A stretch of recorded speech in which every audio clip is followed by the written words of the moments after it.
नमस्कार. आपण आज केंद्र आणि राज्य सरकारच्या महत्त्वाच्या सरकारी योजना पाहणार आहोत. आपल्याला पूर्व परीक्षेमध्ये, मुख्य परीक्षेमध्ये कुठल्याही परीक्षेसाठी ह्या सरकारी योजनांचा पार्ट आपल्याला इकॉनॉमीच्या सेक्शनमध्ये स्पेशली पाहायला मिळतो. इकॉनॉमिक्समध्ये मिनिमम 3 प्रश्न आहेत, जे करंट रिलेटेड सरकारच्या योजनांबद्दल प्रश्न विचारताना दिसतात. मग ते अगदी राज्यसभेला असो, कंबाईनला असो, प्रीला असो, मेन्सला असो, प्रत्येक परीक्षेच्या ठिकाणी अगदी यूपीएससी प्रीला सुद्धा 1-2 तरी प्रश्न 100% राहतात आणि आपल्या एमपीएससीच्या परीक्षेच्या पॅटर्नमध्ये मात्र 3 प्रश्न हे शुअर आहेत.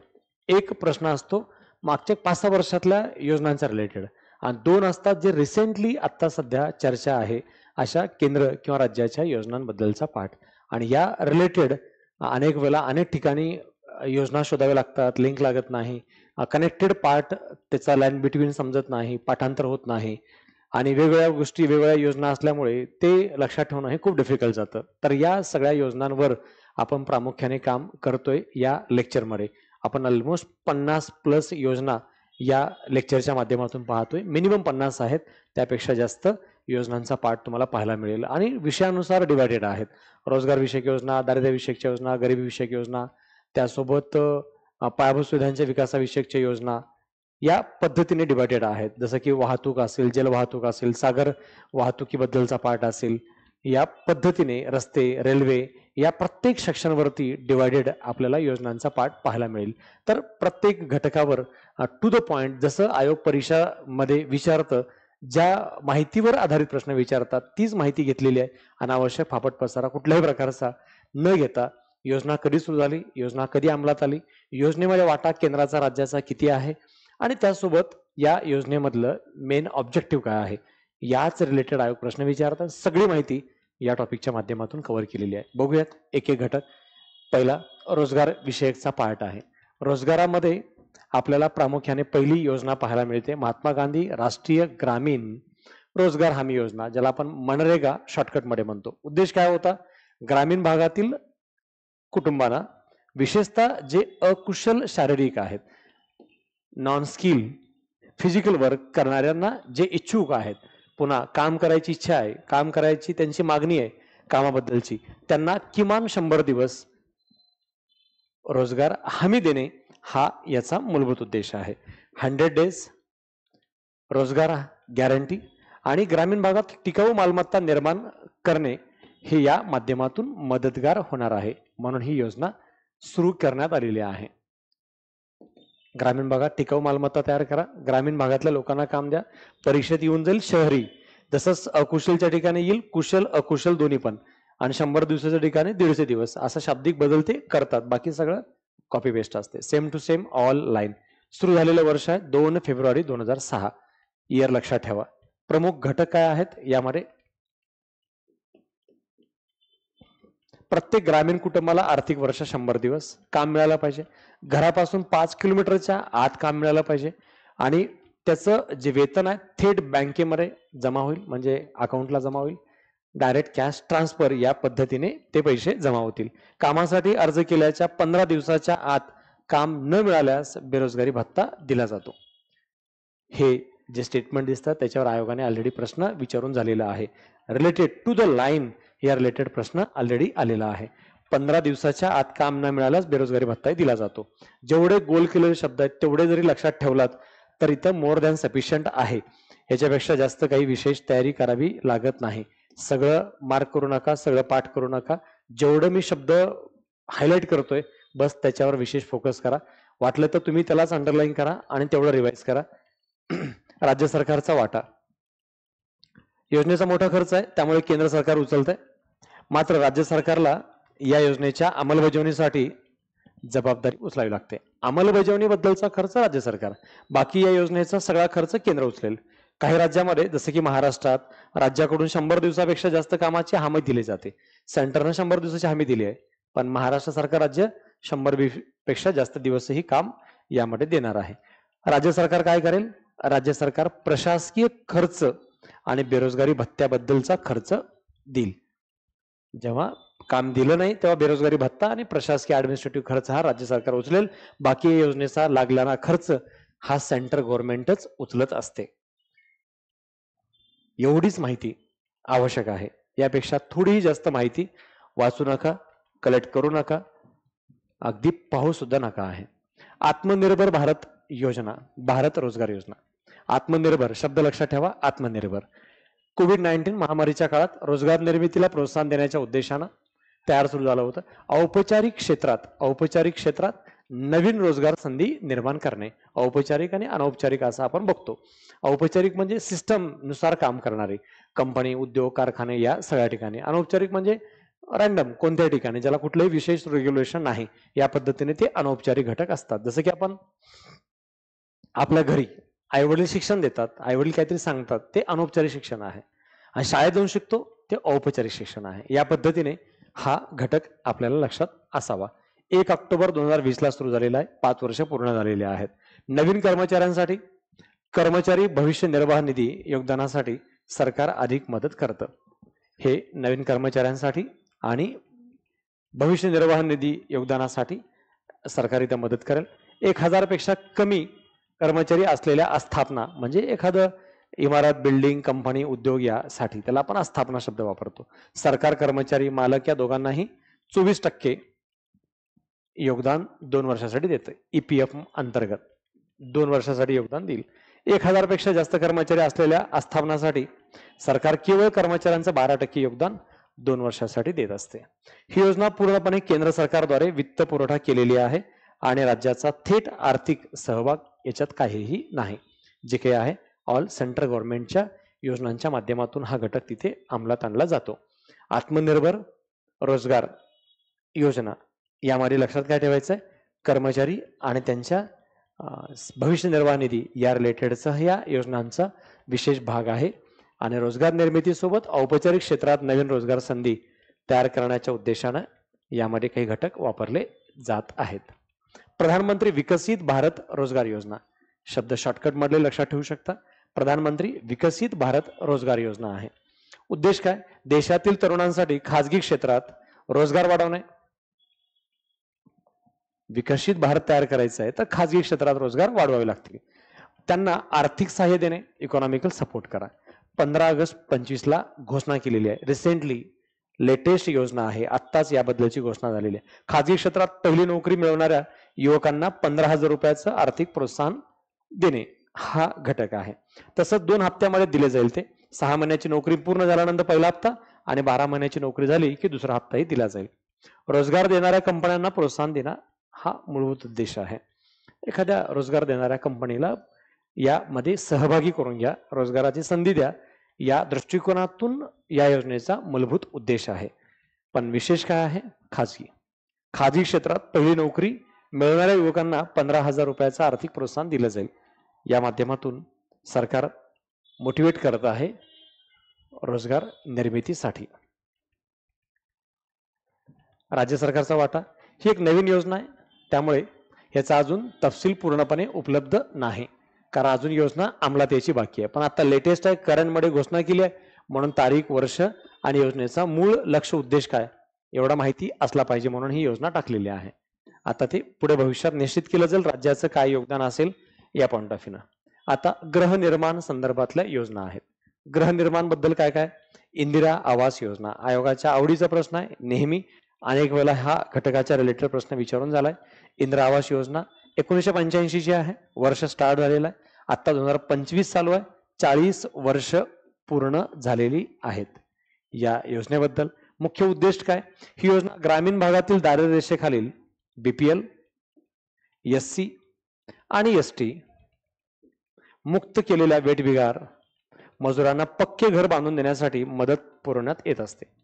लक्षात ठेवायला सोपं आहे, कुणाकुणाला आहे पात्र, BPL, SC, ST, वेठबिगार, आता माजी सैनिक, अल्पसंख्याक वर्ग, ह्या सगळ्या वर्गालाही इथं घर बांधून दिलं जात असतं. ही योजना आता दुर्बल घटकासाठीही लागू केलेली आहे. म्हणजे समाजातील इतर कोणतेही दुर्बल घटक, आता ही फक्त या 4 घटकापुरतं मर्यादित नसून सर्वच दुर्बल घटकाबद्दल ही योजना लागू होते. आणि आता ही योजना बंद केलेली आहे, कारण ह्या योजनेचं रूपांतर प्रधानमंत्री आवास योजना ग्रामीण यामध्ये ह्याचं रूपांतर झालेलं आहे. ती 85 ची होती, आता ती 15 पर्यंत चालू होती. 16 मध्ये याचं नाव बदललंय प्रधानमंत्री आवास योजना असं केलेलं आहे. उद्दिष्ट काय? सर्वांसाठी घर या उद्देशाने सुरू झालेली आहे. 24 पर्यंत सर्व बेघर कुटुंबांना आणि कच्च्या किंवा जीर्ण झालेल्या घरामध्ये राहणाऱ्यांना मूलभूत सुविधा देणे. 24 पर्यंत बेघर लोकांना घर देणे उद्देश होता. 24 होऊन गेलेला आहे, आता 25 चालू आहे. सर्व बेघर अजून बेघरच आहेत बऱ्यापैकी, त्यांना घर देण्याचं लक्ष सरकारचं होतं. उपलब्ध करून देणे हे उद्देश होता. मुख्य उद्दिष्ट काय? मुख्य उद्दिष्ट यामध्ये स्वच्छतागृह द्या, पिण्याचं पाणी द्या आणि वीज ह्या सुविधाही उपलब्ध आहेत. आपल्याला वाटेल की योजना घराची आहे तर गृह निर्माण म्हणजे घर देणे एवढ्या पुरतच असेल, पण याशिवाय यामध्ये स्वच्छतागृह, टॉयलेट, पाणी आणि वीज ह्या 3 गोष्टी सुद्धा त्यासोबत दिल्या जाणार आहेत. शहरी गृह विकास योजना, जवाहरलाल नेहरू राष्ट्रीय शहरी पुनरुत्थान अभियान. Jawaharlal Nehru national urban renewable mission JNNURM. आपण शहरातल्या ST बसेसवर अशी जाहिरात पाहतो JNNURM. भारत सरकारनं 5 मध्ये सुरू केलेला आहे. 2025 आता याला 20 वर्ष पूर्ण झालेली आहेत. लक्षात ठेवा, आधुनिकीकरण अभियान होतं, मॉडर्नायझेशनच्या पॉइंट ऑफ व्ह्यू काम करणे. अभियानाचा मुख्य उद्देश काय होता? निवडक शहरामध्ये सुधारणांना प्रोत्साहन देणे आणि नियोजनबद्ध विकास घडवून आणणे हा यामागचा मूलभूत हेतू आहे. अभियानाची उद्दिष्ट काय आहेत? पायाभूत सुविधा द्या, शहरामधील पाणी पुरवठा, सांडपाणी व्यवस्थापन, घनकचरा व्यवस्थापन, रस्ते, शहर वाहतूक हे सगळं द्या. बेसिक नीड्स आहेत जे देण्याबद्दलचं काम त्या ठिकाणी करावं लागेल. गरिबांसाठी मूलभूत सेवा, शहरी गरिबांसाठी, कारण ही योजना शहरी गरिबांसाठी आहे. वरती प्रधानमंत्री आवास योजना ग्रामीण गरिबांसाठी होती. परवडणाऱ्या दरात घर द्या, पाणी पुरवठा, स्वच्छता, इतर नागरिक सुविधा ज्या किमान असणं आवश्यक आहे. शहरी व्यवस्थापन, स्थानिक संस्थांची कार्यक्षमता वाढवा, नागरिक सेवा पुरवठा करा, सहभागी विकास, नागरिकांचा सहभाग वाढवा, नियोजनबद्ध शहरीकरण करा. महत्वाचं पहिले 2 पॉइंट, ह्या 2 पॉइंटवर खास लक्ष ठेवा, ज्याद्वारे या अभियानांतर्गत विशेष काम केलं जाईल. मुख्य घटक आहेत 2. शहरी गरिबांसाठी मूलभूत सेवा, हे पहिला मेन ऑब्जेक्टिव्ह आहे. शहरी गरिबांसाठी घरे आणि मूलभूत सुविधा पुरवणे हा हेतू होता. एकात्मिक गृहनिर्माण आणि झोपडपट्टी विकास कार्यक्रम, एकात्मिक गृहनिर्माण आणि झोपडपट्टी विकास ह्या 2 गोष्टीच्या माध्यमातून इथं काम केलं जाईल, याच्यावर विशेष भर असल्याचं आपल्याला पाहायला मिळते. झोपडपट्ट्यांचा एकात्मिक विकास करा, घर, पायाभूत सुविधा आणि इतर संबंधित सुविधा उपलब्ध करून देणे हे सुद्धा उद्दिष्ट या अंतर्गत आहे. आता JNNURM च्या माध्यमातून काम चालू होतं, त्याचं डिफरंट काय आहे? प्रधानमंत्री आवास योजना शहरीच्या माध्यमातून पहा, तिकडे पण शहरी गरिबांसाठी होतं, पण तिथे सुविधा होत्या, आधुनिकीकरण करणं हा उद्देश होता आणि मॉडर्नायझेशनच्या पॉइंट ऑफ व्ह्यूने बेसिक ज्या अम्युनिटीज आहेत, फॅसिलिटीज आहेत ते देणं हा तिथला मूळ उद्देश होता JNNURM मध्ये. इथं काय बघा, प्रधानमंत्री आवास योजना शहरीमध्ये 25 जून 15 सुरू झालेली आहे. 10 वर्ष याही योजनेला आता पूर्ण झालेले आहेत. मुख्य उद्दिष्ट काय? 2022 पर्यंत शहरी भागातील सर्व पात्र कुटुंबांना, विशेषतः आर्थिकदृष्ट्या दुर्बल घटक, कमी उत्पन्न गट, मध्यम उत्पन्न गट यांना परवडणारी पक्की घरं उपलब्ध करून देणे. पुन्हा सेम कंटेंट ऑब्जेक्टिव्हिटी, फक्त तो ग्रामीण आहे, हा शहरी आहे. EWS कमी उत्पन्न गट, मध्यम उत्पन्न गट यांना परवडणारी अशी पक्की घरं द्या. हे देण्यासाठी 4 प्रमुख घटक निश्चित करण्यात आलेले आहेत. 4 विषयामध्ये याचा डिवायडेड पार्ट आहे. बघूयात कसा आहे. इन सिटू स्लम डेव्हलपमेंट, झोपडपट्ट्यामधील घराचं जागेवरचं पुनर्वसन, जे झोपडपट्टीमधले घरं आहेत त्यांचं पुनर्वसन करा. क्रेडिट लिंक्ड सबसिडी योजना, गृह कर्जावरील व्याजदर अनुदान देणे, म्हणजे जे होम लोन घेतील त्यांच्यावर जो व्याज आहे तो इथं सरकारकडून दिला जाईल. भागीदारीत परवडणारे घर, सार्वजनिक आणि खासगी भागीदारीतून परवडणाऱ्या घराची निर्मिती करा. प्रायव्हेटला पार्टनर बनवा आणि एक अफोर्डेबल हाऊसिंग कसं तयार करता येईल हा उद्देश आहे. लाभार्थ्याच्या नेतृत्वाखालील बांधकाम, लाभार्थ्याचे स्वतःच्या जागेवर घर बांधू शकतो, त्यासाठी आर्थिक मदत दिली जात असते. 4 पार्ट आहेत. In Situ slum development, credit linked subsidy योजना, भागीदारीत परवणारी घरं आणि लाभार्थ्याच्या नेतृत्वाखाली बांधकाम. या पद्धतीने इथं 4 पार्ट मध्ये या प्रधानमंत्री आवास योजना शहरी बद्दलचं कामकाज केलं गेलं आहे. 4 मधला तो शब्द लक्षात नाही राहिला तरी हा 4 घटकांचा विषय लक्षात ठेवा. घरांचं पुनर्वसन, गृह कर्जावरचं व्याज अनुदान, प्रायव्हेट आणि सरकारी मध्ये भागीदारीत घर निर्माण करा आणि लाभार्थीला स्वतःच्या जागेवर घर बांधून देण्यासाठी आर्थिक मदत करा. अशा पद्धतीने ही योजना राबवली जात होती. आता एक हा पेज आहे जे या पेजच्या माध्यमातून तुम्हाला जे गरिबी दूर करण्यासाठी पंचवार्षिक योजनांच्या काळात आपण काय उपक्रम राबवलेत आणि त्या माध्यमातून गरिबी निर्मूलनाचं काय कसं उपक्रम चालू होता ते पंचवार्षिक योजनांच्या माध्यमातून आपण इथं आकडेवारी किंवा उपक्रम काय होता बघूयात. भारतातील गरिबी निर्मूलन कार्यक्रम, पहिली पंचवार्षिक योजनाच्या कालावधीमध्ये पंचवार्षिक योजनांच्या काळात भारतात कधी कधी काय काय सुरू झालेलं आहे. फर्स्ट 51 ते 56 मध्ये शेती आणि सिंचनावर भर दिला जेणेकरून रोजगाराची संधी वाढावी, संतुलित विकासाचा घटक होता. दुसऱ्यामध्ये मूलभूत आणि अवजड उद्योगाच्या वाढीवर, रोजगार संधी इत्यादीवर भर दिला. राष्ट्रीय उत्पन्नात 25% वाढ पण झाली. तिसरी, या काळात भारत, पाकिस्तान, चीन इत्यादी सगळं वार होता, दुष्काळ होता, त्यामुळे ही योजना फेल ठरली. याच्यामध्ये काही आलं नव्हतं. या चौथ्या पंचवार्षिक योजनेत 5.5% वाढ झालेली आहे. राष्ट्रीय उत्पन्न, आर्थिक स्थिरता निर्माण करण्यावर भर होता.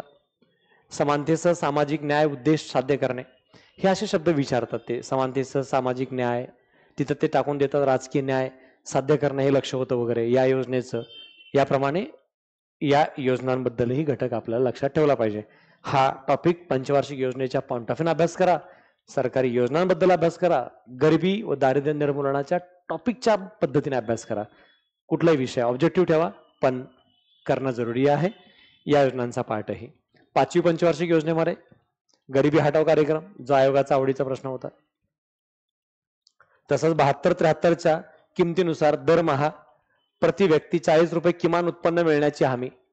72-73 मध्ये जेवढ्या किमती होत्या त्या किमतीच्या आधारे दर महिन्याला 40 रुपये किमान उत्पन्न मिळालं पाहिजे, याबद्दलची हमी जनता सरकारने सत्तेत आल्यानंतर 1979 ऐवजी 1978 मध्ये ही योजना बंद करण्यात आलेली आहे. पुढे उपक्रम बंद झालेला आहे. सुरू झाला होता रोजगाराच्याच उद्देशानं. 6वी 80-85 मध्ये गरिबी हटाव हे 6व्या पंचवार्षिक योजनेचं मुख्य उद्दिष्ट होतच, ज्यामध्ये आर्थिक वाढ, बेरोजगारी निर्मूलन, तंत्रज्ञान स्वयंपूर्णता इत्यादी देण्याचा प्रयत्न या योजनेच्या अंतर्गत होता. 7वी योजना विशेष काही नवीन उपक्रम नाही. 8वा उपक्रम काही नाही. 9वा 8वी तक कार्यक्रम यशस्वी झालेला नाहीये. काय विशेष हायलाइट आहे, डिफरंट त्या योजनेचं काय आहे त्याच्यावर फोकस करणं बेस्ट राहील. 10व्या पंचवार्षिक योजनेमध्ये 7 पर्यंत गरिबीचं प्रमाण 26% 21% पर्यंत करायचं होतं आणि 7 पर्यंतच मुलांना 5 वर्ष शालेय शिक्षण पूर्ण करण्यास मदत करणे, हे 2 गोष्टीच्या पॉइंट ऑफ व्ह्यूने तेव्हा काम चालू होतं. 11वी पंचवार्षिक योजना दारिद्र्य 10% कमी करा, 7 कोटी नवीन रोजगार निर्माण करा इत्यादीच्या माध्यमातूनचा हा विशेष उद्देश आहे. भारतातील गरिबी निर्मूलन कार्यक्रम काय आहे बघा.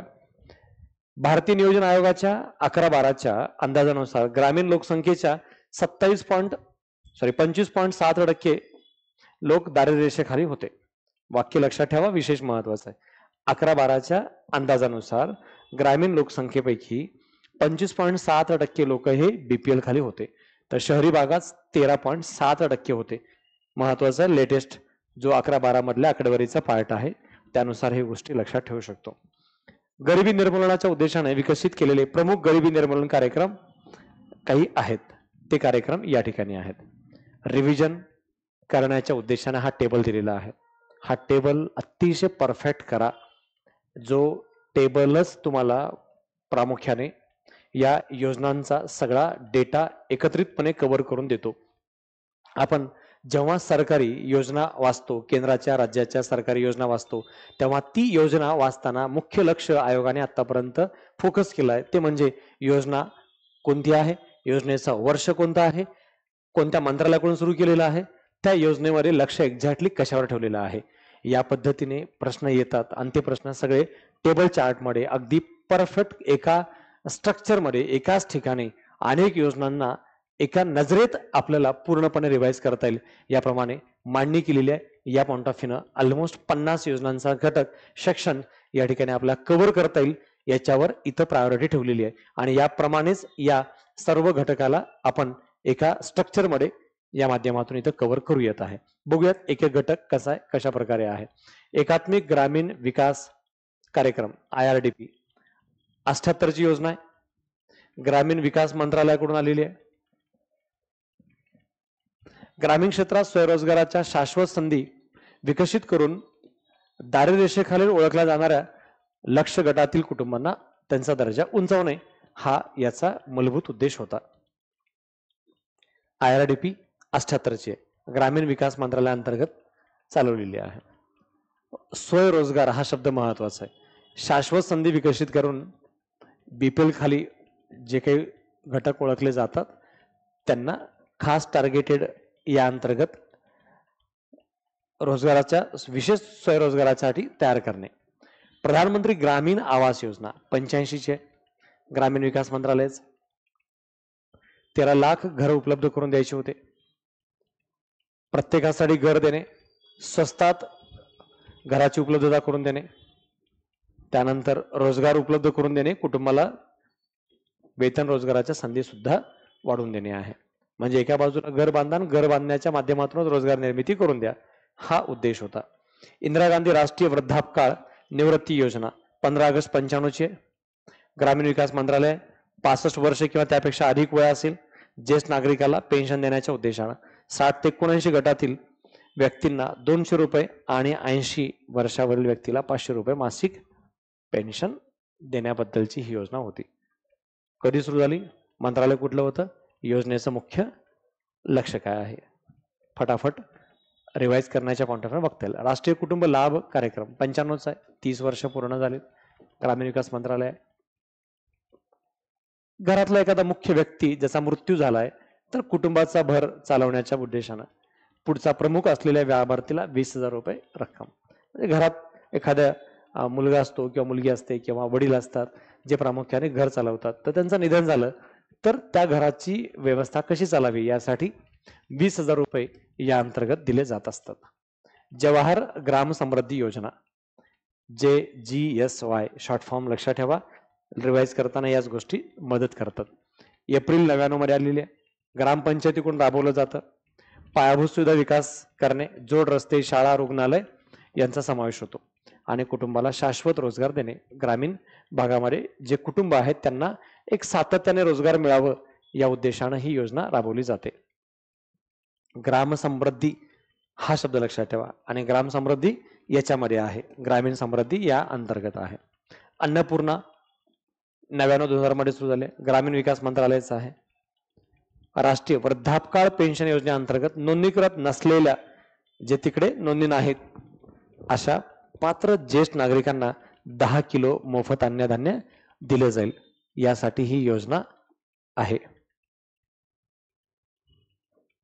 कामासाठी अन्न कार्यक्रम 2000च्या दशकात हे सुरू झालेला घटक आहे, ग्रामीण विकास मंत्रालयाकडून सुरू आहे. अन्न सुरक्षा वाढवणे हे उद्दिष्ट होतं.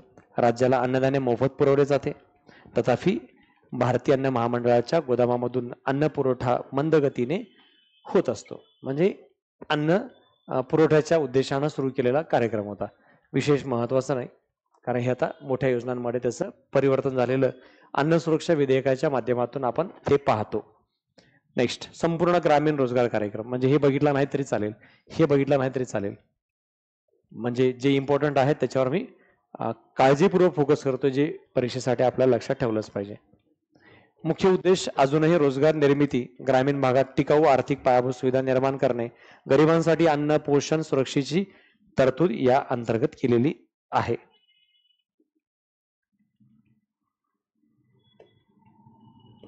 नेक्स्ट, महत्वाची सध्या चर्चेतली विशेष योजना मनरेगा, महात्मा गांधी राष्ट्रीय ग्रामीण रोजगार हमी कायदा, जो सुरू झालेला आहे 2005 मध्ये. आयोगाने वर्ष विचारून झालेला आहे. ग्रामीण विकास मंत्रालयात आहे. याच्यातले फक्त कीवर्ड लक्षात ठेवा, जे आपण पहिल्याच पेजवरती या योजनेचे सगळे डिटेल बघितलेले आहेत. काय काय होते? ग्रामीण भागातील प्रत्येक कुटुंबाला दरवर्षी 100 दिवसाचा रोजगार मिळणे. 100 दिवसाचा रोजगार आहे. प्रस्तावित नोकऱ्यापैकी 1/3 1/3 महिलांसाठी राखीव आहे.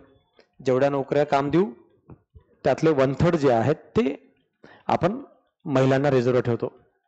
रोजगार हमी योजना देखील स्थापन करेल केंद्र सरकार. यासाठी हमी निधी सुद्धा स्थापन करेल. राज्य सरकार योजनेच्या अंमलबजावणीसाठी राज्य सरकारने अंमलबजावणीसाठी काम करावं आणि त्यासाठी पण हमी निधी स्थापन करावा. केंद्राचा पण हमी निधी आहे, राज्याचा पण हमी निधी असेल. एखाद्याला 15 दिवसात रोजगार मिळाला नाही तर दैनिक भत्ता मिळवण्यासाठी ती व्यक्ती पात्र आहे. सगळे कॅरेक्टर पॉइंट आपण ऑलरेडी मागच्या पहिल्या पेजवर बघितलं होतं, पण पहिल्यांदा बघितलं आपण इथं हमी निधी. केंद्रात राज्यात एक हमी निधी असतो या योजनेच्या पॉइंट ऑफ व्ह्यूनं, ते मात्र पहिल्या पेजवर नव्हतं, ते इथं बघायला मिळेल. आणि काही योजना रिव्हिजन होतील आहे. राष्ट्रीय अन्न सुरक्षा अभियान 7, अन्न सुरक्षा फूड सिक्युरिटी जे मिशन आहे कृषी मंत्रालयाअंतर्गत.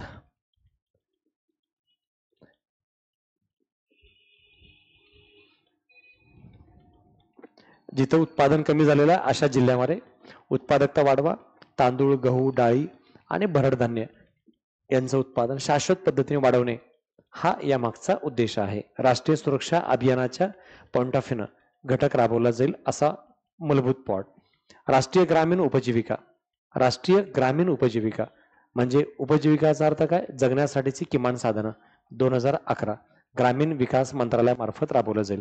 ग्रामीण भागातील गरिबांच्या गरजामध्ये विविधता आणणे, त्यांना मासिक आधारावर नियमित उत्पन्नासह नोकऱ्या उपलब्ध करून देणे, या गरजेतून हे विकास विकसित झालेला आहे. गरजूंना मदत करण्यासाठी गाव पातळीवर बचत गटाची स्थापना केली जाते. या अंतर्गत हा मूलभूत उद्देश आहे. राष्ट्रीय शहरी उपजीविका अभियान. राष्ट्रीय शहरी उपजीविका तो वरती ग्रामीण होता, हा शहरी आहे. 11 मध्ये झाला, 13 मध्ये. प्रश्न या सगळ्या योजनांवर कधी एक तरी प्रश्न आलेला आहे आणि रिपीट सुद्धा आलेला आहे. त्यामुळे या योजना जेवढ्या बघू तेवढे मार्क गॅरंटीनं तयार आहेत. एखादा टॉपिक तयार केल्यानंतर 1 मार्क मिळतो, तसंच हे एक टॉपिकच केला तर 2 ते 3 मार्क मिळतात. तर अधिक तयारी करायलाच पाहिजे. हे ऑब्जेक्टिव्हिटी विसरायला नको. आउटपुट रेशो महत्वाचा आहे. इनपुट सोबत आपण इनपुट टाकतो तेवढा आउटपुट निघतंय का त्या माध्यमातून आपल्याला खास लक्ष ठेवायला पाहिजे. 13 मध्ये गृहनिर्माण आणि शहरी व्यवहार मंत्रालय. शहरी योजना मात्र गृहनिर्माण आणि शहरी व्यवहार मंत्रालय आणि ग्रामीण मध्ये मात्र फक्त ग्रामीण विकास मंत्रालय. अनेक योजना ग्रामीण विकास मंत्रालय आणि कृषी विकास मंत्रालय यामध्ये कन्फ्यूज करतात, म्हणून मंत्रालय विशेष करून लक्षात ठेवा. शहरी गरिबांना बचत गटामध्ये संघटित करण्यावर, बाजारपेठेवर आधारित रोजगार मिळवून देण्यासाठी, कौशल्य विकासाच्या योजना संधी निर्माण करणाऱ्या आणि कर्जाची सहज उपलब्धता सुनिश्चित करून त्यांना स्वरोजगार उपक्रम करण्यास मदत करणारे घटक आहेत. हे या ठिकाणचं विशेष. प्रधानमंत्री जनधन योजना 2014ची अर्थ मंत्रालय. जनधन योजना ही फायनान्शियल इन्क्लुजन, वित्तीय समावेशन या टॉपिकचं बेस्ट आयडियल उदाहरण आहे आणि दरवर्षी राज्यसेवा प्रीमध्ये आयोग या जनधन योजनेबद्दल एक तरी प्रश्न विचारतं. फायनान्शियल इन्क्लुजन या पॉइंट ऑफ व्ह्यूनं, म्हणजे टॉपिकचा मेन ऑब्जेक्टिव्ह काय तर फायनान्शियल इन्क्लुजन आहे. सरकारी योजना म्हणून आहे, फायनान्शियल इन्क्लुजन या टॉपिक अंतर्गत आयोग याच्यावर भर देताना दिसतंय. आणि कंबाईंड ग्रुप BC सुद्धा परीक्षेमध्ये सगळ्याच योजनांबद्दल इनडायरेक्ट लक्ष आहे. पण राज्यसभेला हा आवडीचा प्रश्न आहे आयोगाचा. अनुदान, पेन्शन, विमा इत्यादीचे थेट लाभ सरळ करून देण्याच्या उद्देशानं हे उपक्रम राबवले जातात प्रधानमंत्री जनधन योजनेच्या माध्यमातून. 1.5 कोटी बँक खाते उघडण्याचं उद्दिष्ट साध्य करण्यात आलेलं आहे. असं जनधनच्या माध्यमातून, म्हणजे फुकट अकाउंट काढून दिले जात होते, त्यामुळे खातेदारांचं प्रमाण वाढलं, म्हणजेच फायनान्शियली इन्क्लूड करण्यात आलं आर्थिक क्षेत्रामध्ये, कारण बँक खात्याच्या माध्यमातून तिथली विशेष निर्मिती हे इथलं सक्सेस आहे. ही योजना विशेषतः बँकिंग सुविधा नसलेल्या गरिबांना प्राप्त करून द्यायचं होतं. ग्रामीण भागातील अनेक लोकांचे बँकेत खातेच नाही आहेत, तर खातं उपलब्ध करून दिलं तर तो बँकिंग सिस्टम मध्ये आला, म्हणजेच फायनान्शियली इन्क्लुजन झालेलं आहे. या पद्धतीने या योजनांकडे बघितलं जाईल, हा त्याचा मूलभूत हेतू होता. अशा प्रकारे या योजनाच्याद्वारे सरकार फायनान्शियल इन्क्लुजन करण्याचा प्रयत्न करतोय, हे विशेष जनधन योजनेच्या अंतर्गत पाहू शकतो. प्रधानमंत्री कौशल्य विकास योजना 15 मध्ये 2014 मध्ये नरेंद्र मोदी सरकार आल्यापासून मागच्या 10 वर्षात ज्याही योजना आहेत त्या योजनाला ऑप्शनला टाकण्याचा ऑप्शन कोणताही नाही. 14 नंतरच्या A to Z सगळ्या योजना बघायच्या. 14 पूर्वीच्या योजना बघताना काही वेळेस आपण कॉम्प्रोमाइज करू शकतो, मागे पुढे काही गोष्टी आपण नंतरही करू शकतो, या पॉइंट ऑफ व्ह्यूने बघायला हरकत नाही. पण 15-14 पासूनच्या योजना ज्या आहेत ते मात्र लाईटली घेऊ नका, त्याला ऑप्शनला टाकू नका आहे, जे या ठिकाणच्या योजनेचा महत्वाचा पार्ट आहे. 15 मध्ये आलेला कौशल्य विकास आणि उद्योजकता मंत्रालय यांच्या मार्फत हे राबवलं जाते. नाव कौशल्य विकास आहे, कौशल्य मंत्रालय असं लक्षात ठेवा. बाजारपेठेत नवीन प्रवेश करणाऱ्यावर विशेषतः कामगार बाजारपेठेत आणि 10वी व 12वीच्या विद्यार्थ्यांवर लक्ष केंद्रित करणे हा इथला उद्देश आहे. जो बाजारात नवीन आलेला आहे अशा कामगारांना आणि 10वी-12वी झालेल्या व्यक्तींना कॉन्सन्ट्रेट करून इथं प्रशिक्षण कौशल्य देण्याचं काम ही योजना करेल आहे. संसद आदर्श ग्राम योजना 14 मधले आता 2024 मध्ये 10 वर्ष झालेली आहेत. ग्रामीण विकास मंत्रालयाकडून आहे. 19 पर्यंत 3 गावामध्ये संस्थात्मक आणि भौतिक पायाभूत सुविधा करणे हा इथला उद्देश आहे. योजनेचं उद्दिष्ट काय? 24 पर्यंत 5 आदर्श गावं किंवा मॉडेल गाव विकसित करणे. प्रत्येक खासदारानं 5 गावं निवडायचीत आणि ते एक आदर्श आयडियल गाव तयार होईल या पॉइंट ऑफ व्ह्यूने काम करायचं होतं, पण कागदावरच झालेलं आहे. रिअलमध्ये असं काहीही म्हणावं तेवढं विकसित झालं नाही. नाममात्र काही खासदारांनी थोडंफार सुरुवात केलेलं होतं, पण ते उद्घाटन आणि फोटो एवढ्या पुरतच ते मर्यादित राहिलेलं दिसतंय. हे जे टेबल आहेत ते टेबल चार्ट एवढे बघितले तरी सफिशियंट होईल एवढं मी या टेबलमध्येच योजना टाकलेल्या आहेत.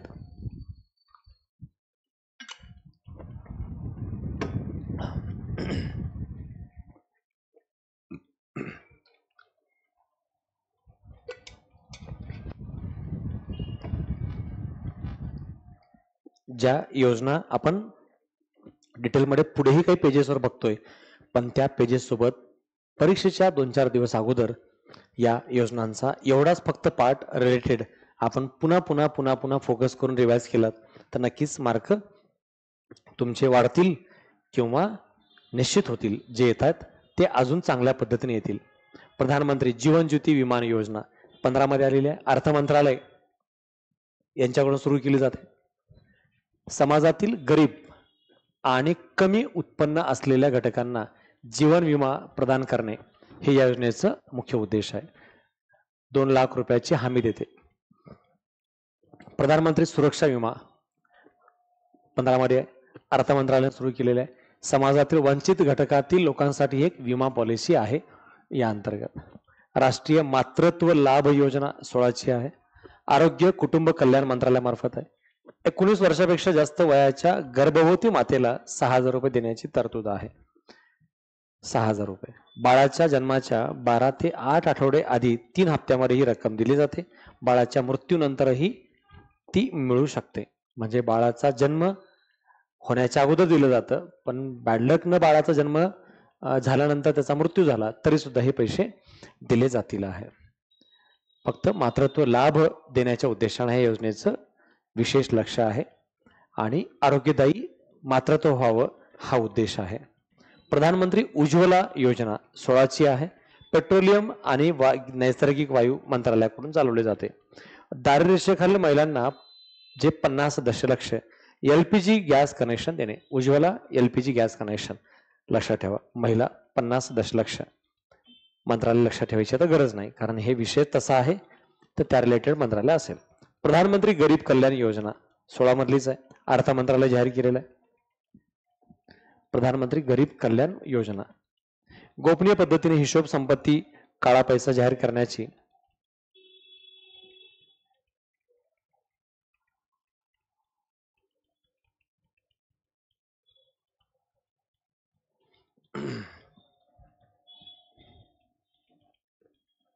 हा पाठ इथे लागू होत नाही, ह्याला इथे लक्षात ठेवू नका, गरज नाही. हे फक्त प्रधानमंत्री गरीब कल्याण योजना लक्षात ठेवा 2016च्या अर्थ मंत्रालयामार्फत. हा डेटा वरच्या घटकाचा इथे बाय मिस्टेक टाईप झालेला आहे. बाजूचा पाठ लक्षात ठेवू नका, कारण ही योजनेचा जो घटक आहे बेहिशोबी संपत्ती मालमत्ता याबद्दल सरकारचा उद्देश जो आहे तो या योजनेच्या अंतर्गत येणारा नाही. सौर चरखा 18 मधला अभियान आहे. सूक्ष्म लघु आणि मध्यम मंत्रालयामार्फत चालवला जातो. सौर चरखा क्लस्टर मार्फत सुमारे 1 लाख लोकांना रोजगार निर्मितीचं उद्दिष्ट आहे. चरखा सौर ऊर्जेच्या माध्यमातून काम करण्याबद्दल MSME मंत्रालयाकडून चालवला जाईल. किती लोकांसाठी? 1 लाख लोकांना रोजगार निर्माण करून द्यावा या उद्देशाने. राष्ट्रीय पोषण अभियान 18 मध्ये महिला आणि बाल विकास मंत्रालयासाठी देशातील कुपोषणाची पातळी कमी करण्यासाठी आणि मुलांची पौष्टिक स्थिती सुधारण्यासाठी किशोरवयीन मुले, गर्भवती महिला, स्तनपान देणाऱ्या मातांचे पोषण परिणाम सुधारणे, थोडक्यात हेल्दियर माता आणि बालक या माध्यमातून इथं काम करण्याचा उद्देश दिसतो. किशोरवयीन मुलं, गर्भवती महिला, स्तनपान देणाऱ्या मातांचं पोषण, हे शब्द महत्वाचे आहेत. आयोग हे शब्दामध्ये कन्फ्यूज करतं आणि आपल्याला मिस्टेक करायला मजबूर करते. मुलांची पौष्टिकता जपणे हा उद्देश आहे. 18 मध्ये आलेली आहे. प्रधानमंत्री श्रमयोगी मानधन योजना 1900 आहे. कामगार आणि रोजगार मंत्रालयामार्फत चालवली जाते. केंद्राचीच योजना आहे. असंघटित कामगारांसाठी वृद्धापकाळ संरक्षण आणि सामाजिक सुरक्षेच्या दृष्टिकोनातून सुरू करण्यात आलेली आहे. असंघटित कामगार पाहिजे, वृद्धापकाळ संरक्षण आणि सामाजिक सुरक्षा देणे हा याचा उद्देश आहे. श्रमयोगी मानधन योजना. रस्त्यावरील आत्मनिर्भर निधी, प्रधानमंत्री रस्त्यावरील विक्रेत्यांची आत्मनिर्भर निधी योजना आहे. 20 मध्ये सुरू झालेली आहे. गृहनिर्माण आणि शहरी व्यवहार मंत्रालयामार्फत राबवतात. कोविड-19च्या काळात आजाराने बाधित झालेल्या रस्त्यावरील विक्रेत्याच्या सूक्ष्म पत सुविधा प्रदान करण्याच्या उद्देशाने हे सुरू केलेलं आहे. रस्त्यावरील शब्द आहे तोच योजनेमध्येही दिसतो. रस्त्यावरच्या विक्रेत्यांची जी पत घसरलेली आहे, कोविड-19च्या कालावधीमध्ये बाधित झालेले आहेत, अशा लोकांसाठी सहकार्य करण्याच्या उद्देशानं ही योजना राबवली जात होती आहे. अशा प्रकारे इथं तुम्हाला अनेक प्रकारच्या योजना या टेबल चार्टच्या माध्यमातून इथं मी दाखवलेल्या आहेत. जवळपास 15-20 तर योजना आपण 2 पेजवरतीच बघितल्या आणि अशा टोटल 3 पेजच्या माध्यमातून 25 पेक्षा जास्त योजनांचा आढावा आपण इथंपर्यंत घेतलेला आहे. आता जी योजना मागे पाहिलेत त्यांचा थोडक्यात काही समरी पार्ट आहे. जसं की आता आपण पहिल्याच पेजवर बघितलं होतं महात्मा गांधी रोजगार गॅरंटी योजना, पण तिथं आपण बघत होतो दारिद्र्य दूर करण्याच्या पॉइंट ऑफ व्ह्यू. आता बेरोजगारी म्हणलं की तीच योजना येते, म्हणून ज्या रिपीट योजना येतील पुन्हा रिपीट बघायची गरज नाही. महात्मा गांधी रोजगार गॅरंटी योजना 6 मधली आहे. ग्रामीण भागातील कुटुंबांना अकुशल वगैरे हे आपण सगळं वाचलंय, इथं पुन्हा गरज नाही. रोजगार प्रधानमंत्री रोजगार योजना आपण बघितल्या ऑलरेडी. EPFO या माध्यमातून सहाय्य करणे, हे दोन्ही योजना ऑलरेडी शिकलेत, कारण ते सेम दारिद्र्याच्या गरिबी दूर करण्याच्या घटकामध्ये येतात, मग रिपीट बघायची गरज नाही. राष्ट्रीय करिअर सेवा 15 मध्ये सुरू झालंय. नोकरी शोधणारे, नोकरी देणारे यांच्यातील अंतर कमी करणं हे एक ऑनलाईन पोर्टल आहे. रोजगार, करिअर मार्गदर्शन, कौशल्य विकास आणि अभ्यासक्रम प्रशिक्षण यासारख्या गोष्टींचा समावेश यामध्ये केला जातो. प्रधानमंत्री रोजगार निर्मिती कार्यक्रम 2008 मध्ये सुरू झालेला आहे. प्रधानमंत्री रोजगार योजना आणि ग्रामीण रोजगार निर्मिती कार्यक्रम यांचं विलिनीकरण करून ही सुरुवात झालेली आहे. मुख्य उद्दिष्ट काय? शहरी आणि ग्रामीण भागातील बेरोजगार तरुणांना स्वरोजगाराच्या संधी उपलब्ध करून देणे. या योजनेअंतर्गत नवीन सूक्ष्म उद्योग सुरू करण्यासाठी मदत दिली जाते. रोजगार निर्मिती कार्यक्रम आहे, परंतु या रोजगार निर्मितीमध्ये काय महत्वाचं आहे तर स्वयंरोजगारासाठी त्यांना तयार करणे आणि नवीन सूक्ष्म उद्योगाला या अंतर्गत सहाय्यभूत घटक व्यवस्था प्राप्त करून देणे हा उद्देश आहे. आणि प्रधानमंत्री रोजगार योजना होती आणि ग्रामीण रोजगार जो कार्यक्रम आहे त्या दोन्हीचं विलिनीकरण म्हणजे ही रोजगार निर्मिती योजना आहे. लक्षात ठेवा, एकदा शिकवल्यानंतर हे सगळं लक्षात राहणार नाही. रिव्हिजन महत्वाचं आहे. रिव्हिजन, ऑल वेन रिव्हिजन करा. आपल्या ॲपमध्ये हे नोट्स अपलोड केलेले आहेत. डाउनलोड करा, प्रिंट काढा, समोर ठेवा, वाचत वाचत, ऐकत ऐकत अंडरलाईन करा आणि जिथे कुठे जमलं शॉर्टकटमध्ये काही पॉईंट हायलाईट करून ठेवा, तेवढंच लक्षात ठेवा. सुवर्ण जयंती ग्राम स्वयंरोजगार योजना, अटल बिहारी वाजपेयी. सुवर्ण जयंती या योजनेचा घटक नाव आला की समजायचं अटल बिहारी वाजपेयींच्या काळात याबद्दलचा कार्यक्रम सुरू झालेला आहे. कारण 50 वर्ष पूर्ण झाले होते आपल्या राज्यघटनेला. आणि 47 ते 97 या माध्यमातून स्वातंत्र्याबद्दलचाही घटक 50 वर्षाच्या पॉइंट ऑफ व्ह्यू पाहिला जातो. भारत सरकारच्या ग्रामीण विकास मंत्रालयाने 1 एप्रिल 1999 मध्ये हे सुरू केलेलं आहे. मुख्य उद्देश काय? भारतातील ग्रामीण भागात गरीब कुटुंबांना स्वयंरोजगार नावातच आहे, यासाठी मदत करणे आणि दारिद्र्यातून बाहेर काढा, बीपीएल मधून बाहेर काढा आणि स्वयंरोजगारासाठी मदत करा. पूर्वीच्या काही योजनांचं एकत्रीकरण करून तयार करण्यात आलेलं आहे. दरम्यानच्या कालावधीत ज्या योजना स्वयंरोजगाराच्या रिलेटेड चालू होत्या त्यांना इथं मर्ज करण्यात आलेला आहे. एकात्मिक ग्रामीण विकास कार्यक्रम IRDP, हेही खूप वेळा आयोगाने विचारलेला आहे. IRDPचा कार्यक्रम एकात्मिक ग्रामीण विकास कार्यक्रम आहे. कुणाकुणाचा मिळून म्हणतोय? ट्रायसेम, ग्रामीण युवकाच्या स्वयंरोजगारासाठी. ग्रामीण भागात महिला व बाल, मिलेनियम वेल्थ, वेल्थ शब्द मी बोलला, मिलेनियम वेल्थ म्हणजे विहिरी योजना, दशलक्ष विहिरी योजना आपण असं म्हणतो, ते दशलक्ष विहिरी योजना आहे. गंगा कल्याण योजना, एकीकृत ग्रामीण कारागीर विकास कार्यक्रम, हे सगळं घटक ह्या IRDP अंतर्गत येतो. उद्दिष्ट काय आहे या योजनेचं? महत्वाचं वैशिष्ट्य किंवा उद्दिष्ट यापैकी कोणत्याही अँगलनं याच्याकडे बघू शकता.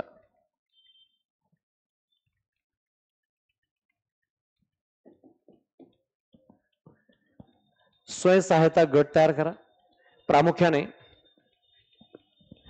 स्वयंसहायता गट म्हणजे सेल्फ हेल्प ग्रुप याच्यावर आधारित आहेत. गरीब कुटुंबांना एकत्र करा, छोटे छोटे गट तयार करा आणि बचत या माध्यमातून कर्ज वाटप करण्यात यावं. त्यानंतर सरकार व बँकेचे सहकार्य. स्वयंसहायता गटाच्या बचतीनुसार सरकार आणि बँका त्यांना आर्थिक मदत देतात. यामध्ये अनुदान, बँक कर्ज ह्या सगळ्याचा समावेश होतो. अनुदान पण मिळतो, कर्जही मिळतो. बचत गटाच्या माध्यमातून काम करा. कौशल्य विकासावर भर. स्थानिक बाजारपेठेच्या मागणीनुसार तिथल्या लोकल एरियामध्ये जशा व्यवसायाला संधी मिळते, मग हस्तकलेला संधी आहे, शेतीला संधी आहे, उद्योग पशुपालनाला संधी आहे, छोट्या व्यवसायाला संधी आहे, तर त्या पॉइंट ऑफ व्ह्यूनं तिथं कौशल्य विकासावर भर देणे हा या ठिकाणचा मूलभूत उद्देश आहे. पायाभूत सुविधा ही योजना ग्रामीण भागात आवश्यक आहे. कच्च्या मालाची उपलब्धता, प्रक्रिया सुविधा, बाजारपेठ इत्यादी विकसित करणे हाही त्याच्या मागचा उद्देश आहे. उद्योजक म्हणून विकास. केवळ आर्थिक मदत देऊ नका, तर छोटे उद्योग जे आहेत ते बनवण्यासाठी म्हणजे त्यांना छोटा उद्योजक बनवण्यासाठी प्रोत्साहन द्या. एखादा छोटा मोठा उद्योजक म्हणून तुम्ही डेव्हलप झाले पाहिजे या उद्देशानेही इथं कार्य केलं जाते.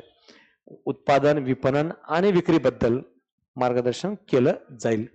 हा या ठिकाणी महत्वाचा विशेष उद्देश आहे. योजना बंद आणि नवीन योजना. 2011 मध्ये सुवर्ण जयंती ग्राम स्वयंरोजगार योजना बंद करून त्या जागी राष्ट्रीय ग्रामीण जीवनोन्नती मिशन कार्यक्रम सुरू करण्यात आला. हे कार्यक्रमाचे घटक तर झालेच, पण त्याशिवाय या योजनांच्या माध्यमातून मर्ज झालेल्या योजना, त्या योजनेबद्दलचं सेपरेट काही घटक असेल तर ते लक्षात ठेवा. 11 मध्ये काय झालं होतं? सुवर्ण जयंती ग्राम स्वयंरोजगार योजना ही बंद करून त्या ठिकाणी राष्ट्रीय ग्रामीण जीवनोन्नती मिशन NRLM सुरू करण्यात आले. NRLMचं नाव नंतर बदलून दीनदयाळ अंत्योदय योजना राष्ट्रीय ग्रामीण जीवनोन्नती मिशन असं करण्यात आलेलं आहे. म्हणजेच हा दीनदयाळ उपाध्याय योजना आणि NRLM ह्या सगळ्यांचं एकत्रीकरण केलेलं आहे. आज हाच पुन्हा दीनदयाळ अंत्योदय योजना आणि NRLM ही योजना आज पुढे SGSY च्या उद्दिष्टांना पुढे घेऊन जात आहे. जे वरती आपण बघितलंय SGSY ह्या उद्दिष्टा अंतर्गत जे काम चालू होतं त्याला आता चालू आहे, या अंतर्गत राबवलं जातंय. NRLM आणि दीनदयाळ अंत्योदय योजना या अंतर्गत तेच योजनाचे उद्दिष्ट पार पाडले जात आहेत. ग्रामीण भागातील महिलांना स्वयंसहायता गटाच्या माध्यमातून स्वयंरोजगाराला प्रोत्साहन द्या किंवा त्या माध्यमातून काम रोजगार राबवला जावा. राष्ट्रीय ग्रामीण उपजीविका योजना ज्याला आपण NRLM म्हणतो. NRLM ही भारत सरकारची ग्रामीण भागातील गरिबी दूर करण्यासाठी सुरू केलेली आहे. हे नवीन योजना इथून सुरू होते. इथे हेडलाईन टाकलं गेलेलं नाहीये, हे हेडलाईन प्रमाणे समजण्यात यावं. NRLM वरती आपण पाहत होतो SGSY ह्या योजनेबद्दलचे घटक.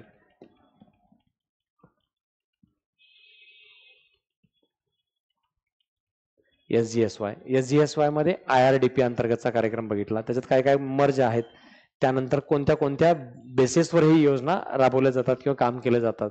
स्वयंसहायता गट, सरकार, कौशल्य, पायाभूत सुविधा, उद्योजक हे त्याचे मुख्य घटक आहेत. आणि त्यानंतर खाली आता बघणार आहोत NRLM योजना आणि NRLMचा कार्यक्रम हा या ठिकाणी विशेष महत्वाचा आहे. काय काय केंद्र आणि राज्य सरकारच्या महत्वपूर्ण योजना. NRLM 11 मध्ये सुरू करण्यात आलेलं आहे. त्याचं मुख्य उद्दिष्ट ग्रामीण भागातील गरीब कुटुंबांना स्वयंरोजगार आणि कुशल मजुरीच्या रोजगाराच्या संधी उपलब्ध करून देणे. कुशल शब्द कुठे आहे आणि अकुशल कुठे आहे ते लक्षात ठेवायला पाहिजे. कुशल मजुरीच्या रोजगार संधी उपलब्ध करून द्या म्हणजे स्किल्ड लेबर जिथं शक्य आहे तिथं स्किल्ड लेबरच्या पॉइंट ऑफ व्ह्यूने काम करणे हा या ठिकाणचा मूलभूत उद्देश आहे. मुख्य उद्दिष्ट काय आहे? गरिबी निर्मूलन. ग्रामीण गरीब कुटुंबाचं जीवनमान उंचवा, त्यांना गरिबीतून बाहेर काढा. बचत गटाचं सक्षमीकरण करा. महिलांना बचत गटाच्या माध्यमातून संघटित करून आर्थिक आणि सामाजिक दृष्ट्या सक्षम बनवा. आर्थिक समावेशन, गरीब कुटुंबांना बँका आणि इतर वित्तीय संस्थांच्या द्वारे कर्ज द्या, आर्थिक सेवा मिळवून द्या. हे एम्पॉवरमेंट आहे. रुरल एरियामध्ये जे असंघटित नॉन स्किल असलेले अकुशल असलेल्या कामगारांना संधी देण्याच्या उद्देशाने हे काम या ठिकाणी राबवलं जाईल. आणि इथं मात्र कुशल गरिबांच्या कुशल मजुरांच्या व्यक्तीला काम करण्याची संधी देणे. मग यासाठी बँक व वित्तीय सहाय्याद्वारे त्यांना कर्ज दिलं जाईल, रोजगाराच्या संधी दिल्या जातील, ज्याच्याद्वारे सक्षम बनवण्याचा उद्देश आहे. उपजीविकेची संधी. उपजीविका, उदरनिर्वाह, शेतीवर आधारित बिगर शेती आणि इतर उपक्रमांसाठी विविध प्रकारच्या योजनांचा या ठिकाणी अवलंब केला जाईल. कौशल्य विकास. ग्रामीण तरुणांना विविध व्यवसायासाठी आवश्यक कौशल्य शिकून त्यांना रोजगारक्षम बनवा. रोजगारक्षम बनवणे, एम्पॉवरमेंट या माध्यमातून काम करण्याचा मुख्य घटक होता. बरेच पॉइंट आहेत पण शक्य होईल तेवढे जास्तीत जास्त लक्षात ठेवायचा प्रयत्न करा. सामाजिक समावेशन, संस्था बांधणे. ह्याच्यात कोण कोण घटक आहेत? सेल्फ हेल्प ग्रुप आहेत, त्यानंतर विलेज ऑर्गनायझेशन, गाव पातळीवरचे संघटन, काही क्लस्टर लेवल फेडरेशन संघटित करा. म्हणजे या छोट्या छोट्या गटाच्या माध्यमातून ग्रामीण गरीब कुटुंबांना एकत्रित करणे आणि त्यांना वित्तीय सहाय्य देणे, कर्जाची उपलब्धता करून देणे या माध्यमातून काम केलं जाते. आर्थिक समावेशन, इकॉनॉमिकल जे इन्क्लुजन आहे ते बचत गटाला आर्थिक मदत करणे, बँकेकडून कर्ज मिळवून देणे, सूक्ष्म वित्त पुरवठा सेवा उपलब्ध करून देणे हे सगळं याच्यामध्ये येतो. उपजीविका, शेती, पशुधन, बिगर शेती उद्योग, इतर व्यावसायिक उपक्रमाला प्रोत्साहन देणे हा या ठिकाणचा उद्देश आहे. कौशल्य विकास, दीनदयाळ उपाध्याय ग्रामीण कौशल्य योजना सारख्या योजनांच्या माध्यमातून प्रशिक्षण देणे, ग्रामीण तरुणांना प्रशिक्षण देण्याचा मुख्य उद्देश आहे. या चारही योजनांच्या माध्यमातून आपल्याला काय समजतंय? इथं संघटित गरजाची, संघटित वित्तीय सहाय्याची उपलब्धता कशी दिली जाईल आणि कौशल्य कसं पूर्ण केलं जाईल यावर भर दिलेला आधारित कार्यक्रम या अंतर्गत आपण बघू शकतो. हे चारही गोष्टी लक्षात ठेवा. योजनेची अंमलबजावणी कशी झाली, कुठे काय काय बघूयात.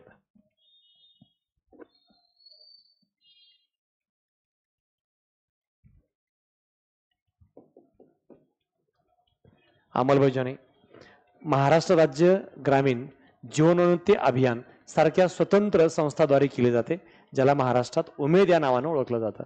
हे जो वरचा उपक्रम आहे तो सगळा उपक्रम महाराष्ट्रात MSRLM म्हणजेच उमेद नावानं ओळखला जातो.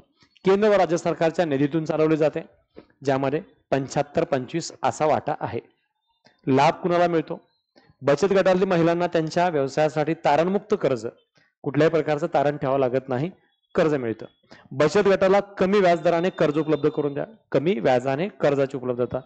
ग्रामीण महिलांना स्वतःचा व्यवसाय सुरू करण्यासाठी आणि त्यांचं उत्पन्न वाढवण्यासाठी मदत करा. जे ग्रामीण महिला आहेत त्यांना त्यांचं इन्कम वाढवता कसं येईल यासाठी मदत करा. आणि कर्ज परतफेडीच्या वेळेस 98% पेक्षा जास्त आहे. बचत गटाचं कर्ज परतफेडीचं प्रमाण 98 पेक्षा जास्त आहे. हे या योजनेचं यशस्वी द्योतक आहे.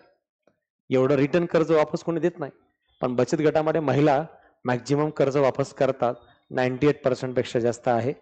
हे या ठिकाणचं विशेष यश म्हणून याकडे पाहता येईल आहे. आदर्श ग्राम योजना, संसद आदर्श ग्राम योजना, हे इथपर्यंत आपण काय बघितलंय? ह्या योजनेवर फोकस करा. NRLM अंतर्गत 11 पासून काय काय चाललंय? योजनेचे उद्दिष्ट हे 4 पॉइंट, योजनेचे प्रमुख घटक कोणते आहेत हे 4 पॉइंट, अंमलबजावणी कुणाकुणाच्या माध्यमातून कशी झाली, लाभ कुणाला मिळतो, ह्या योजनेच्या अंतर्गत असलेल्या सगळ्याच विषयाला आपण टच करतोय. आणि प्रायोरिटीने कोणत्या घटकावर कसं भर दिला जातोय तेही यामध्ये पाहता येतोय. म्हणून कॉन्सॉलिडेट, एकत्रपणे संघटित केलेल्या धोरण योजनेच्या माध्यमातून काम करण्यासाठी हा उपक्रम राबवला जातोय. त्याप्रमाणे ही योजना लक्षात ठेवा. संसद आदर्श ग्राम योजना. संसद आदर्श ग्राम योजना हा एक ग्रामीण विकास कार्यक्रम आहे. 11 ऑक्टोबर 14 सुरू झालेला आहे. जयप्रकाश नारायण यांच्या जयंती निमित्तानं सुरू करण्यात आला होता. मुख्य उद्देश काय आहे? प्रत्येक खासदार, संसद आपल्या मतदारसंघातून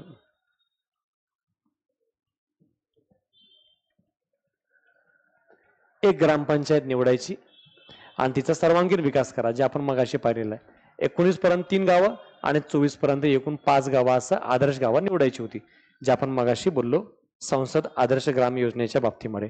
ते परीक्षेला जेवढे आवश्यक आहे तेवढेच होते. आता हे एवढे पॉईंट खाली परीक्षेचे गरजेचे नाहीत, फक्त थोडंसं ओव्हरलोक करून घ्या. हे येणं अपेक्षित नाही परीक्षेला, जेवढं आता मागे शिकवलं तेवढंच येईल.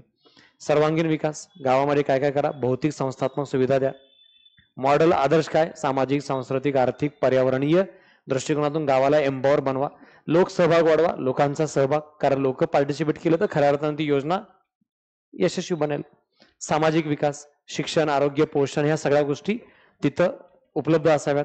आर्थिक विकास, शेती, कौशल्य विकास, रोजगार संधी वाढवणं हे सुद्धा त्या ठिकाणचं विशेष घटक आहे. त्यानंतर ग्रामपंचायत हे या योजनेचं मूलभूत एकक राहील, म्हणजे मुख्य लक्ष योजनेचं ग्रामपंचायत राहिलं पाहिजे. लोकसंख्या मैदानी भागासाठी 3000 ते 5000 आणि डोंगराळ, आदिवासी, दुर्गम भागासाठी 1000 ते 3000 लोकसंख्या असलेल्या ग्रामपंचायतीची निवड केली जाईल आहे. खासदारांची निवड, लोकसभा सदस्य आपल्या मतदारसंघातील कोणत्याही ग्रामपंचायतीची निवड करू शकतात. राज्यसभा सदस्य ज्या राज्यातून येतात, निवडून आलेले आहेत त्या राज्यातील कोणत्याही जिल्ह्यातील ग्रामीण भागातून ग्रामपंचायतीची निवड करू शकतात. कारण राज्यसभेच्या सदस्याला मतदारसंघ नाही, मग त्यांनी ज्या राज्यातून आलेत त्या राज्यातला कोणताही जिल्हा निवडावा. खासदार स्वतःचे किंवा त्यांच्या पती पत्नीचे गाव सुद्धा निवडू शकत नाहीत, कारण तुम्ही तिथे पार्सॅलिटी करणं एक्सपेक्टेड आहे. स्वतःचं किंवा त्यांच्या पती पत्नीचं गाव निवडू शकत नाहीत, म्हणजे हे सोडून तुम्हाला निवडावं लागेल. योजनेमधला निधी, या योजनेसाठी कोणताही स्वतंत्र निधी उपलब्ध नाही, सेपरेट कोणताच निधी नाही, म्हणून मग खासदाराने याच्या भानगडीत पडलंच नाही. निवडलेल्या गावामध्ये विकासासाठी खालील प्रमाणे निधी वापरायचा आहे. केंद्र सरकारच्या विद्यमान योजना जे आहेत आणि राज्याच्या योजना आहेत तेच निधी तिथं वापरा आणि योग्य उत्तमता घडून आणा. खासदार स्थानिक क्षेत्र विकास जे दर वर्षाला 5 कोटी मिळतात, MPLAD अंतर्गत 5 कोटी मिळतात दरवर्षी, त्याचा योग्य वापर करा. ग्रामपंचायतीच्या स्वतःच्या उत्पन्नातून मिळणारा निधी, जो ग्रामपंचायतीचा निधी आहे, त्या निधीचाही इथं वापर करा. आणि कॉर्पोरेट सामाजिक उत्तरदायित्व, ज्याला आपण CSR म्हणतो, ह्या चारही निधीच्या माध्यमातून आपल्याला तिथं उपक्रम राबवणं अपेक्षित आहे. ह्या चारही निधीच्या द्वारे आदर्श संसद ग्राम योजना राबवली जाईल, हा या ठिकाणचा मेन ऑब्जेक्टिव्ह आहे. अशा प्रकारे ह्या सरकारी योजनांचा हा पहिला पार्ट होता. नेक्स्ट पार्ट पुढच्या लेक्चरमध्ये पाहू. थँक्यू.